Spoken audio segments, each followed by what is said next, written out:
So quick housekeeping things. I request you to turn your cell phones to silent mode. And if you could dim the lights, please, it's really sharp.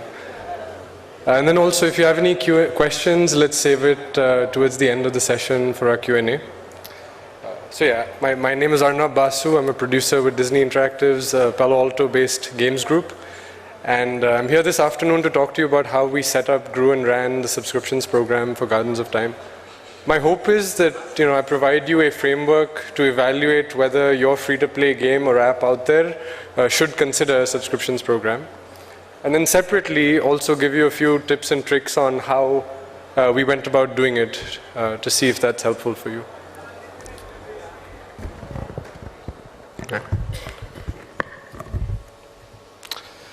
Right, so from the perspective of a developer in the Facebook ecosystem, we view each game app as having a unique daily active footprint once it's launched. In some cases, you have apps that have a lot of traffic and activity early on. In some apps, it's a little more gradual and tapers down. But it's safe to say that every game app out there, from when it's launched, has a unique footprint of daily activity. From the perspective of a player, it's a very different world. I could go like a friend's photo, click on my news feed, go make a cup of tea, come back, look at an article, play all the different apps that are in the ecosystem. And so as developers, we tend to view our audience as picky and short, with a short attention span, even though that's not the case. So that's the challenge we were trying to overcome, which is how do we retain our players in this ecosystem that's very dynamic, full of online microtransactional, free-to-play games.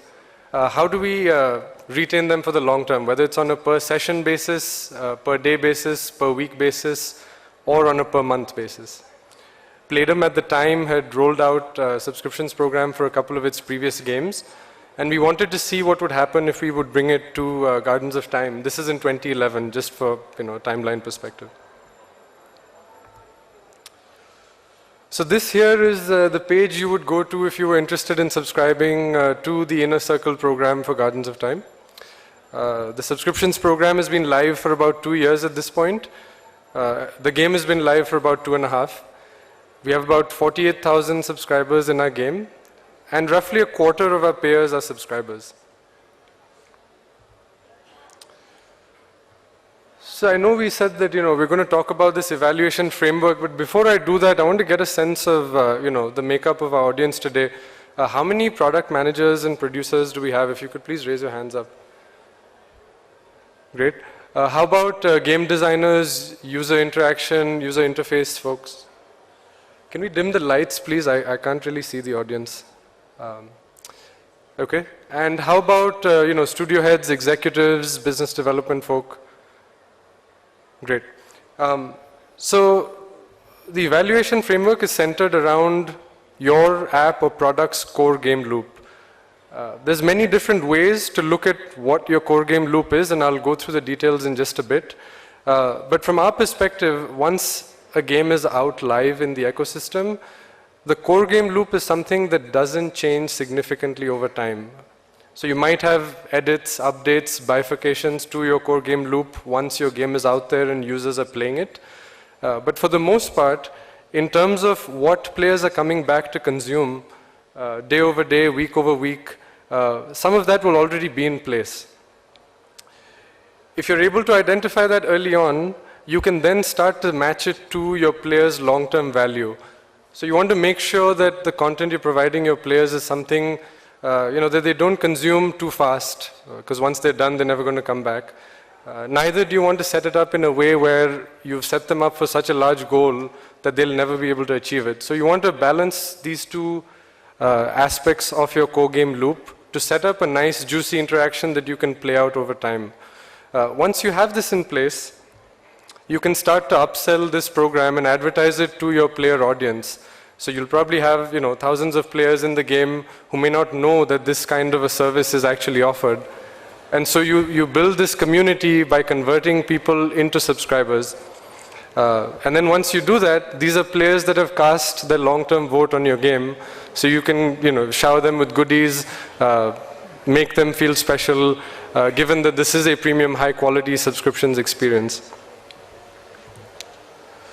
So I mentioned there's multiple different ways to look at that core game loop, right? So if you're a game designer, and by the way, the guidelines here are not prescriptive, they're just guidelines for you to consider when you ask questions in terms of evaluating whether your app or product is right for a subscriptions program.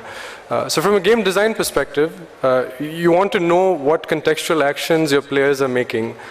In the case of Gardens of Time, people were playing different scenes to identify hidden objects. Another example of a contextual action is players buying different kinds of pretty looking buildings and placing them in their garden to decorate.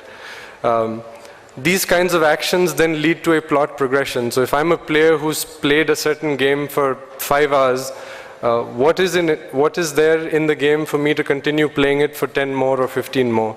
You need to have reward mechanisms in place so that a player's investment is matched with how they positively feel when they make progress in the game. From a user flow perspective, the core game looks slightly different. So you have to have a tight feedback loop. If you set up a certain kind of interaction for your player that gives them positive results, how do you tweak and tune that over time so that the player gets to where they should be fast? Players need to have a suspension of disbelief. So, in the world of Facebook, you could consider on one level the game just being a number of different clicks and looking at different colors on screen, but you need to set up the experience in a way where players forget that. Players are actually, set up to play a time traveling experience where they're collecting different hidden objects. They need to forget that. They need to suspend their disbelief. And then that's when you'll start to have emergent interactions play out for your players. So a good example is, Candy Crush Saga. So I don't know if you've gotten stuck in trying to match some of those candies. You'll notice there's a, slight hint for some of these candies that are, just throbbing to tell you that that's the combination you want. But you'll also find, as an example of this emergent interaction, is that's not always the best combination for you to hit. There's something there that you can take a little bit of time to actually plan.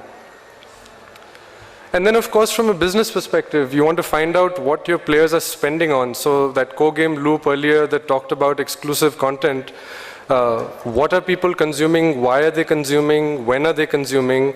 Have you set up all the balancing for your economy in a way where all the syncs that a player would sync in terms of currency, resources, and stats is done in a way where you know where you're causing zero inflation or positive inflation and so on and so forth.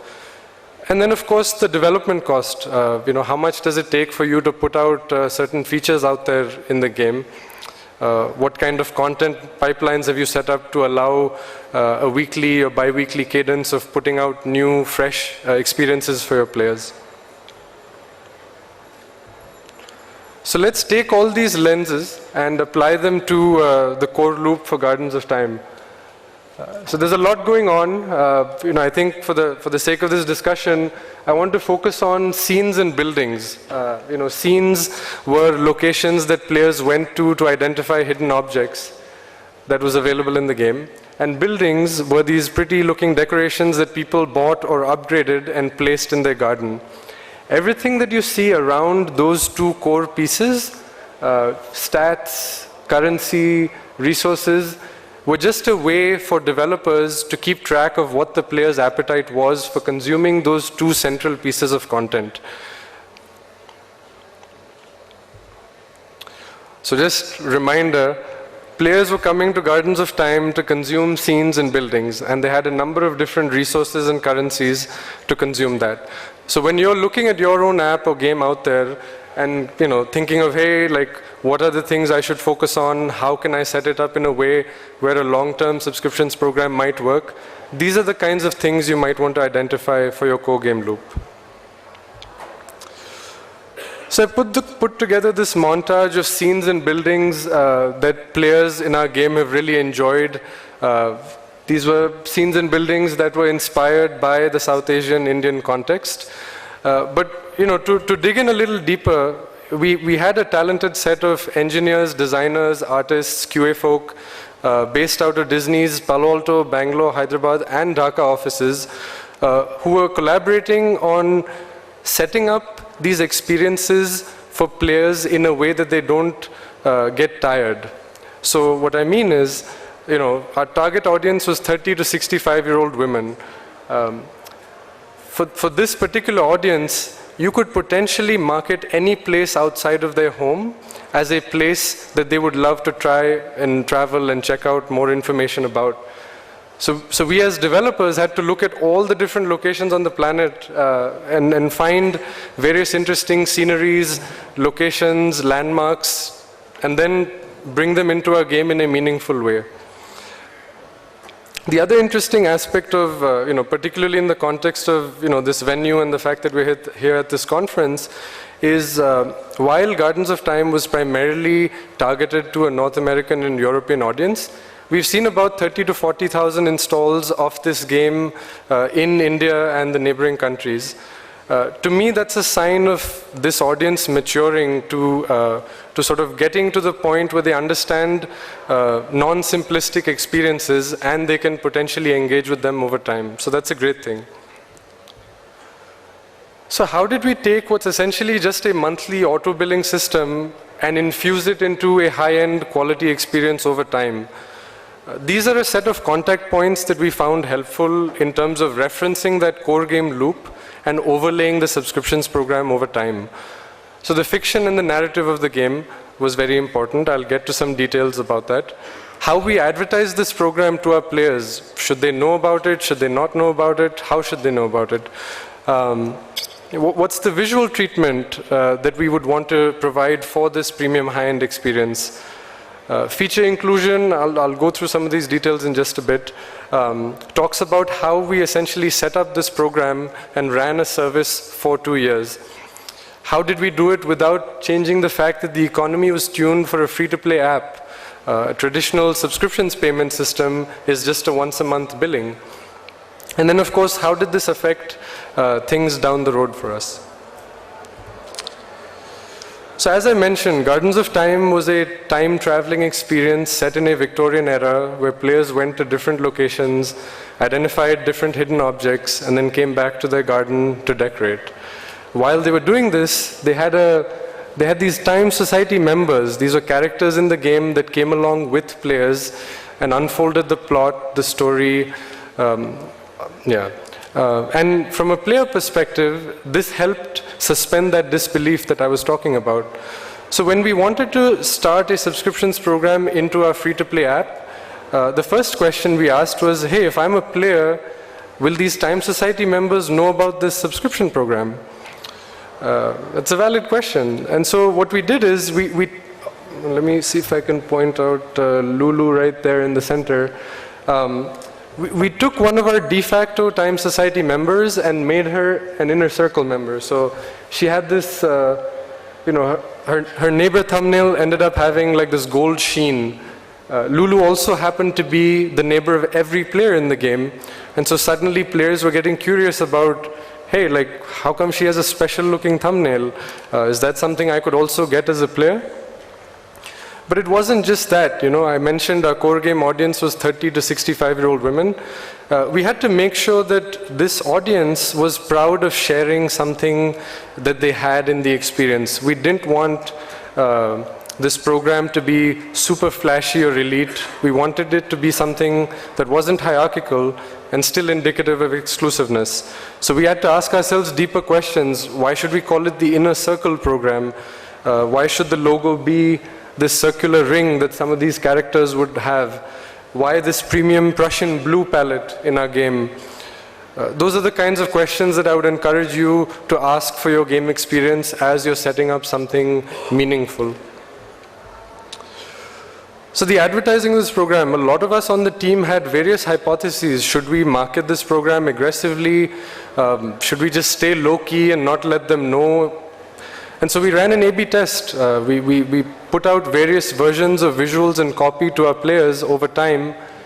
And we said, let's see what happens. And in the end, we found that it was the most subtle organic placement of this experience that led to the conversion of subscribers. That was when we showed them the when we showed them these visuals once every 15 times on upload. Now keep in mind, the game changed on a daily, weekly basis. So even though they were seeing a certain variety of pop-ups when they entered the game was a living, breathing system, and so each time it was different. So as you can tell, the visual treatment already has a huge impact on how it affects the player's choices in the game. This here is the evolution of our newspaper over time. The newspaper was a top of the funnel window that our engaged players went to identify what sort of exciting things they could do in the game. And we found really early on that leveraging this real estate to let our subscribers know why they had these special benefits, and more importantly, what they could do with these special benefits, was quite helpful.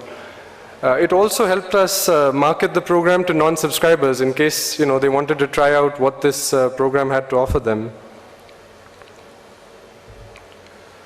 And so essentially we'd set up this parallel experience in the game where if you were a non-subscriber, you would see this classic burgundy palette experience further up top there. And if you depending on which feature or which mode you played, that's the version of the game that you saw. But if you were a subscriber, you would see a classier premium blue experience, and we as developers would target our non-subscribers every now and then to just let them know gently that this second parallel premium experience existed for them.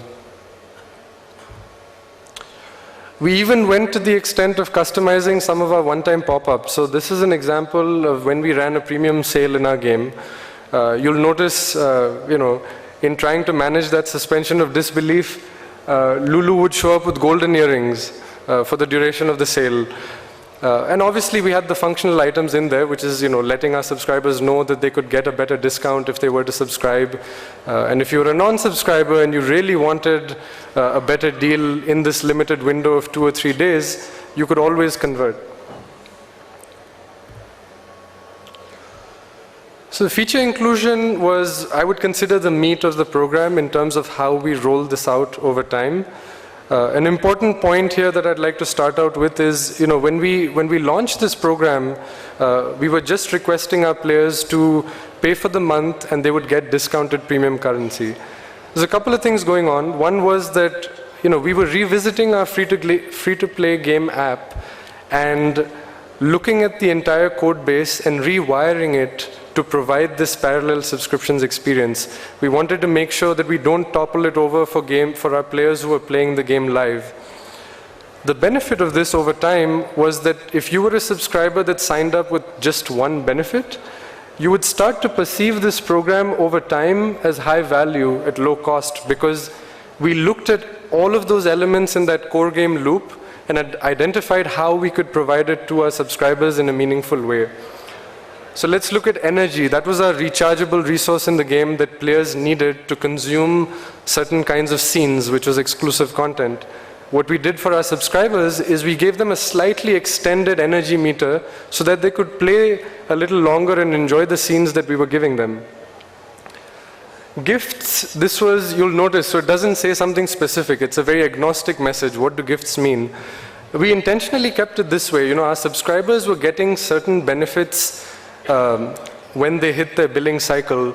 They were also getting certain benefits at the last day of the month. This nondescript messaging of us saying that you might get gifts was our way of controlling when we wanted to surprise them with a special goodie whenever we felt like we wanted to manage our content.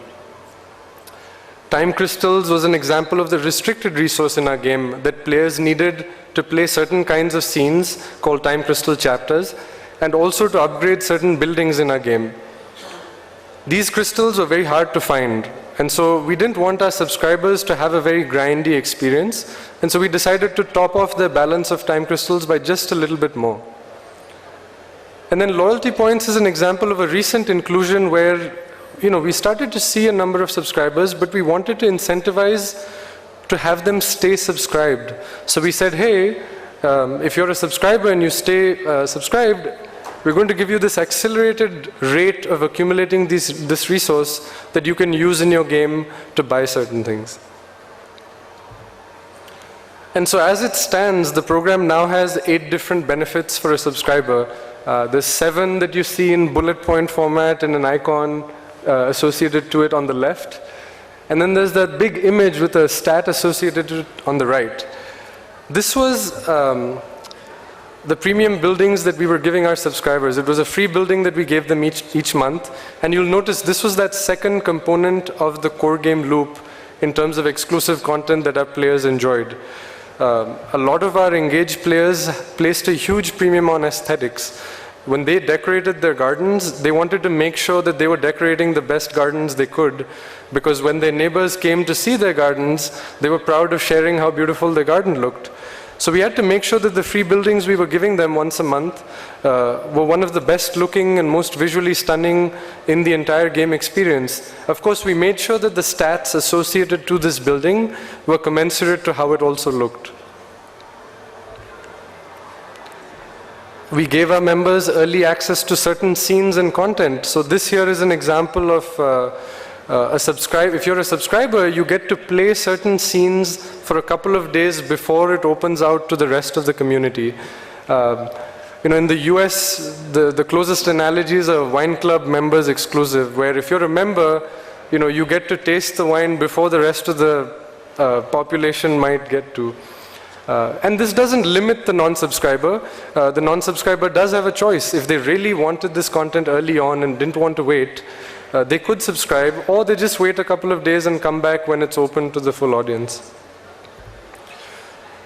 Exclusive content. So this is an example of the gifts, that nondescript messaging, which is every now and then, we didn't want our subscribers to feel like they were entitled to a gift every month, certain kinds of it at least. And so this was our way of saying, hey, once in a while we'll give you a really good gift. This time it's 3 scenes for you to consume.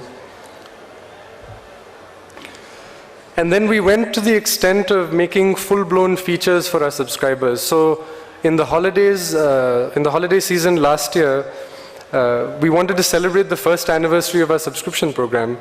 And so all we asked our subscribers was, hey, come back for every day of December, and we'll look at every aspect of that core game loop and package up little goodies from that to present to you as a player, to thank you for coming into our game and being vested in this experience.